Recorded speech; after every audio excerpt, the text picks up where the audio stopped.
Hi అండి, అందరికి నమస్కారం. నా పేరు కిరణ్. ఇప్పుడు మనం మాట్లాడుతున్నాము మహాపరివార అవార్డ్స్ బెస్ట్ వైఫ్ గురించి మాట్లాడుతున్నాం. బెస్ట్ వైఫ్ గురించి నేను చాలా చెప్తాను.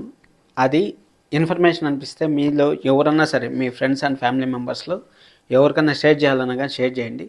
ఎందుకంటే ఒక భార్య విలువ ఏమనేసి దీంట్లో ఎక్స్ప్లెయిన్ చేస్తాను.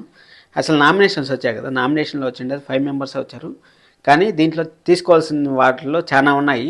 వాటిని కూడా నేను చెప్తాను ఏమేమి తీసుకోవాలనేసి.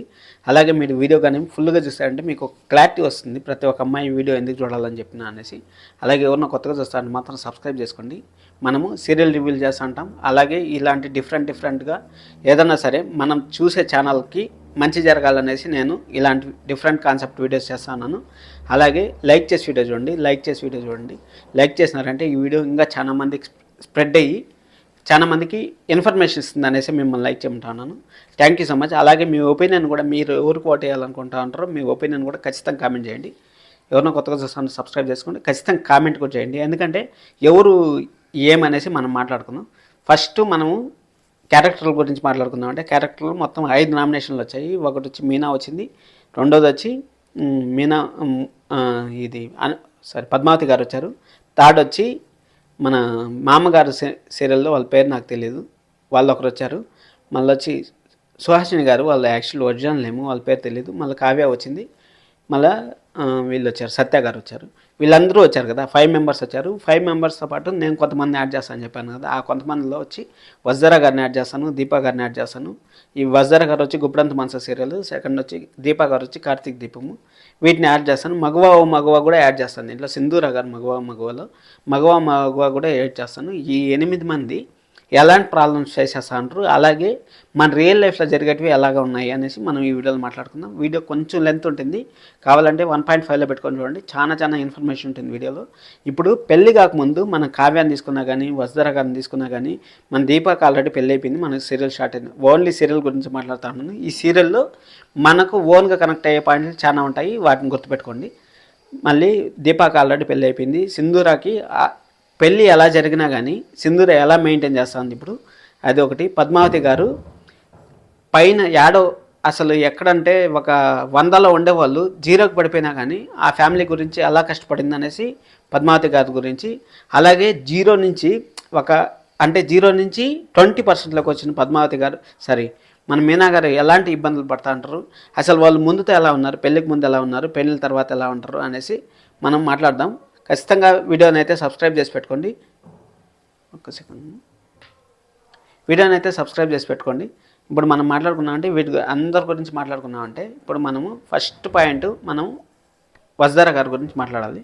వసుధర గారు పెళ్ళికి ముందు చాలా స్ట్రాంగ్ ఉన్నారు. చాలా స్ట్రాంగ్ అంటే అసలు ఇంకా పెళ్ళి కన్నా ముందు చదువు నాకు చాలా ఇంపార్టెంట్ అనేసి మన జగతి మేడం గారు చెప్పిన మాటలకి అట్రాక్ట్ అయ్యి చాలా బాగా మేనేజ్ చేశారు, అంతా చదువుకున్నారు. అసలు వసుధర గారిని మనం చాలా ఇన్స్పిరేషన్గా తీసుకోవాలి. నేను చాలా వీడియోలో చెప్పాను, మళ్ళీ ఒకసారి చెప్తాను. వసుధర గారు 0 to కాలేజ్ ఎండి, అంటే ఆ కాలేజీలోని స్టూడెంట్, ఆ కాలేజీలోనే ఎండి అయ్యారంటే అర్థం చేసుకోండి. ఎంత స్ట్రగుల్స్ వచ్చినా తట్టుకొని నిలబడ్డారు కాబట్టి అసలు దీంట్లో అవార్డ్స్ ఇవ్వాలంటే నేను చెప్తాను, లాస్ట్కి చెప్తాను. ప్రతి ఒక్కరికి ఇవ్వాలి, కానీ నా ఒపీనియన్ కూడా నేను చెప్పాలి కాబట్టి లాస్ట్లో చెప్తాను. వీడియో లాస్ట్ వరకు చూసారంటే ఆ విధంగా వసుధర గారు ఫస్ట్ నుంచి అలా ఉన్నారు. భర్త లేకపోయినా కానీ నా భర్త నాకు ఒక మాట చెప్పేసిపోయాడు, ఆ మాటని నేను నిలబెట్టాలనేసి వసుధర గారు ప్రయత్నించిందే కష్టం మాత్రం అసలు వర్ణాతీతం. అసలు నెక్స్ట్ లెవెల్. అసలు వసుధర గారి గురించి చెప్పాలంటే ఎన్ని వీడియోలు చేసినా సరిపోవు. అదే వాటి గుర్తుపెట్టుకొని, నేను ఆల్రెడీ నా రివ్యూలు చూసే వాళ్ళందరికీ తెలుసు వసుధర గారి గురించి నేను ఎంత పాజిటివ్గా చెప్తాను. వసుధర గారిని ప్రతి ఒక్క అమ్మాయికి మీరు ఇన్స్పిరేషన్గా తీసుకోండి. వసుధర గారి స్టోరీ గురించి చెప్పండి. మీ ఇంట్లో ఎవరన్నా సరే అమ్మాయిలు ఉన్నా కానీ ఈ అమ్మాయి ఈ విధంగా ఈ స్టేజ్ నుంచి ఈ స్టేజ్కి పోయిందనేసి ప్రతి ఒక్కరు చెప్పండి. సరే అనేసి మళ్ళీ సెకండ్ కార్తీక్ దీపంలో వచ్చి దీపా క్యారెక్టర్ వచ్చినామంటే, దీపా క్యారెక్టర్ వచ్చి ఒక తల్లి ఒక భర్త వదిలేసిన తర్వాత ఒక పల్లెటూరు నుంచి వచ్చి సిటీలో ఎలా బతకాలి అనేసి మన దీపాన్ని చూసి నేర్చుకోవాలి. దీపా వచ్చి ఎన్ని కష్టాలు అన్నారని ఎవరన్నా సరే నేను డబ్బులు ఇస్తాను, హెల్ప్ చేస్తాను అన్నా కానీ ఎవరు హెల్ప్ తీసుకోకుండా దీపా కాళ్ళ మీద నిలబడి అసలు పని చేసుకోవడం అంటే అసలు నిజంగా హ్యాండ్స్ అప్ దీపాకి చెప్పాలంటే. నేను సీరియల్ పరంగానే చెప్తాను, మళ్ళీ ఒకసారి గుర్తుపెట్టుకోండి. ఎందుకంటే ఆ సీరియల్ పరంగా చెప్తాను. దీప 0 అసలు ఇప్పుడు కూడా జీరోగానే ఉంది. జీరోగా ఉన్నా కానీ ఎప్పుడు కానీ భయపడలేదు దీప. నాకు జరిగింది ఈరోజు జరుగుతూ ఉంది, నా కూతురు బాగుంటుంది అనేసి దీప పోయి హోటల్లో పని చేసుకొని 10 రూపాయలు నాకు వచ్చినా నా సొంతానికి వస్తుంది అనేసి కార్తీక్ బాబు ఎంత డబ్బులు హెల్ప్ చేసినా కానీ ఆ డబ్బులనంతా ఒక డబ్బాలో వేసి పెట్టమంటే ఆ డబ్బాలో ప్రతిరోజు డబ్బాలో డబ్బులు వేసి, ఎందుకంటే అప్పు తెచ్చుకోవాలి, అప్పు రుణం తెచ్చుకోవాలనేసి మాట్లాడి ఆ దీప మనము ఒక ఇన్స్పిరేషన్గా తీసుకోవాలి దీపాన్ని కూడా. ఎందుకంటే ఎప్పుడన్నా కష్టాలు వచ్చినప్పుడు మనము మార్చుకోవాలంటే దీపాన్ని మనం ఇన్స్పిరేషన్గా తీసుకోవాలి. అది అయిపోయింది.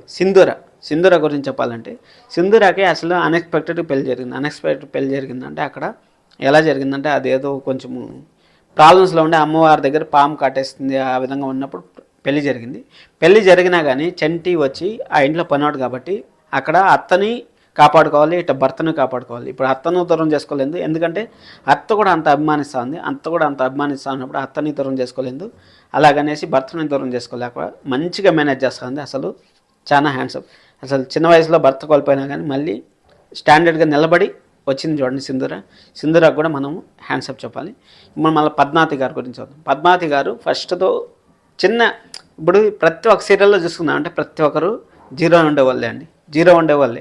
జీరో నుంచి పెద్ద కుటుంబంలోకి వస్తారు. పెద్ద కుటుంబంలో ఎలాంటి ప్రాబ్లమ్స్ ఉంటాయి ఫేస్ చేస్తూ ఉండేవాళ్ళే మ్యాక్సిమం ఉన్నారు. కానీ రియల్ లైఫ్లో జీరో నుంచి పెద్ద కుటుంబంలో వచ్చేవాళ్ళు చాలా తక్కువ ఉంటారు. తక్కువనా కానీ వాళ్ళు డిపెండ్స్ ఆన్ వాళ్ళ వర్క్, దాన్ని బట్టి ఉంటుంది. మనం పర్సనల్ లైఫ్ గురించి వదిలేద్దాం, సీరియల్ గురించి. పద్మావతి గారు కూడా జీరో నుంచి మంచి ఫ్యామిలీలోకి వచ్చారు. మంచి ఫ్యామిలీలోకి వచ్చిన తర్వాత భర్త అసలు పట్టించుకోకపోయినా కానీ పద్మావతి గారు ఇంకా నా భర్త ఏమైనా చేయాలనేసి పద్మావతి గారు స్ట్రగుల్స్ పడి లాస్ట్కి వాళ్ళ భర్తని దగ్గర చేసుకున్నారు. ఇంకోటి ఏమంటే అక్కడ విక్రమాదిత్య వాళ్ళకి చాలా ప్రాబ్లం వస్తుంది. అక్కడ వాళ్ళ వదినతో ప్రాబ్లం, వాళ్ళ భర్త చేసిన ప్రాబ్లం వల్ల అక్కడ పైన ఉన్న వాళ్ళు 100లో ఉన్న వాళ్ళు జీరోకి పడిపోయినా కానీ పద్మావతి ఏ రోజు కానీ నేను నా ఫ్యామిలీ ఈ విధంగా అయిపోయింది అనేసి కుంగిపోకుండా కష్టపడి జాబ్ చేసి ఏదో ఆ పూటకి అన్నం తిన్నా కానీ చాలన్నట్టు గుడిలో పోయి ప్రసాదాలు చేసి అవన్నీ చేసి పద్మావతి ఆ ఫ్యామిలీని నిలబెట్టింది. అలాగే జాబ్ చేసి పద్మావతిని కూడా మనం ఇన్స్పిరేషన్గా ఖచ్చితంగా తీసుకోవాలి. అది అయిపోయిన తర్వాత మళ్ళీ సత్య గారు ఇప్పుడు భర్త వచ్చి కొంచెము రూడ్ అంటే మంచోళ్ళు, చాలా మంచోళ్ళు, మంచి కపుల్స్ కూడా వాళ్ళు. రూడ్ అంటే ఇప్పుడు కొంచెము అంటే మా నాన్న బాగుండాలి, నేను బాగుండాలి, కొంచెము రౌడీయిజం లాగా ఉండేటోళ్ళని మనుషుల్లాగా మారుస్తూ ఉండేది సత్య.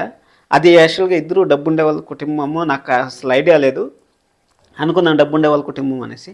ఎందుకంటే సత్య మంచిగా మారుస్తూ ఉంది, అది మాత్రం సూపర్. అసలు అదొకటి. సత్య గురించి నాకు అంత కరెక్ట్గా తెలియదు. నెక్స్ట్ వీక్ సీరియల్ చూస్తాను, మన ఛానల్లో రివ్యూ కూడా వస్తుంది, మీరు చూడండి. అలాగే మీనా గురించి చెప్పాలంటే మీనా వచ్చి 0% నుంచి వచ్చి అంటే ఒక పూలు అమ్ముకునే అమ్మాయి నుంచి వచ్చి ఒక ఇంట్లో అది అన్ఎక్స్పెక్టెడ్గా పెళ్లి జరిగితే సరే అనేసి భర్త మంచోడు, చాలా మంచోడు భర్త. అసలు ఒక మాట అన్నా కానీ అత్తగారు ఉండాలి చూడండి, అబ్బోబ్బబ్బబ్బా నువ్వేం తెచ్చినావు అనేసి పోటిచ్చి పూల దుకాణం పెడతావు అనేసి అన్ని మాటలు మాట్లాడుతూ ఉన్నా కానీ అత్తగారిని తిరిగి ఒక్క మాట కూడా అనలేదు. అది మాత్రం నిజంగా చాలా ఓపిక. ఆ ఓపిక రావాలన్నా కానీ అమ్మాయికి చాలా సహనం ఉండాలి. ఆ ఓపికతో నెట్టుకొని వస్తుంది. అసలు భర్త సపోర్ట్ ఉన్నా కానీ భర్తని ఎంత పని మాట్లాడతా చెప్పండి భర్త, కానీ అక్కడ అమ్మాయి నిలబడింది చూడండి, అది మాత్రం చాలా హ్యాండ్సప్. అసలు మీనా గారు మీకు నిజంగా చాలా హ్యాండ్సప్ అండి.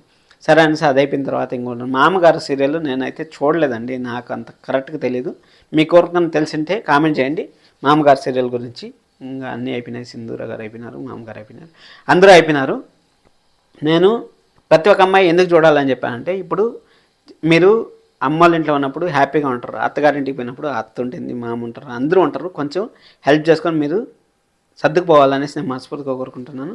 అందుకోసం నేను చూడమన్నాను. సరే అనేసి అది అయిపోయిన తర్వాత ఇప్పుడు మనము ఓటింగ్ వేయాలి కదా. ఓటింగ్ వేయాలంటే ఎవరికి వేస్తాను అంటే సింధూర గారికి ఛాన్స్ వచ్చింది, అయినా కానీ మనము కొంచెము వాళ్ళు ఏమీ అంత ఇప్పుడే కాబట్టి వచ్చింది, వాళ్ళని 8th ప్లేస్లో పెడతా ఉన్నాను అనుకోండి. సపోజ్ 8th ప్లేస్లో పెడతా ఉన్నాను. మళ్ళీ మామగారు నేను చూడను కాబట్టి వాళ్ళని 7th ప్లేస్లో పెడతాను. 7th సింధూర గారు అనుకోండి. 6th ప్లేస్లో మామగారిని నేను చూడను కాబట్టి చెప్తాను, వాళ్ళు ఎలా ఉంటారో నాకైతే తెలియదు, దానికోసం చెప్తాను. 4th ప్లేస్లో వచ్చి వీళ్ళని పెడతాను, పద్మావతి గారిని పెడతాను 4th ప్లేస్లో. ఎందుకంటే అంత మరి హై ఎక్స్పెక్టేషన్ కాదు, అంత లో ఎక్స్పెక్టేషన్ కాదు, మీడియంగా ఉంటుంది.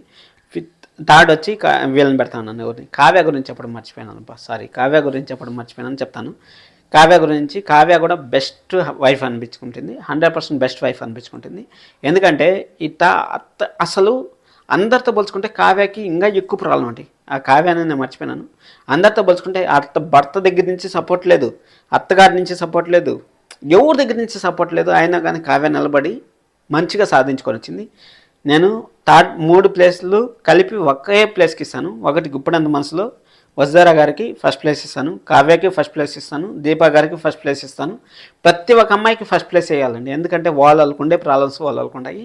అందుకోసం ప్రతి ఒక్కరికి ఫస్ట్ ప్లేస్ ఇస్తాను. కానీ నా ఓటింగ్ చెప్పాలి కాబట్టి ఈ ముగ్గురులో మీరు ఉండేది ఆప్షన్లో ఉండేది కావ్య గారు ఒకరే. కావ్య గారికి ఓటేస్తారని నేను కూడా అనుకుంటా ఉన్నాను. మళ్ళీ రేపు బెస్ట్ కొడుకు వీడియో చేస్తాను. బెస్ట్ కొడుకు ఎవరు అనేసి మీరైతే సబ్స్క్రైబ్ చేసుకోండి. మన ఛానల్లో బెస్ట్ కొడుకు ఎవరు అనేసి నేను చెప్తాను.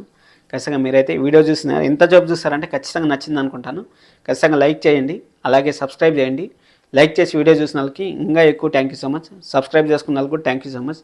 This is Kiran, bye bye, love you all.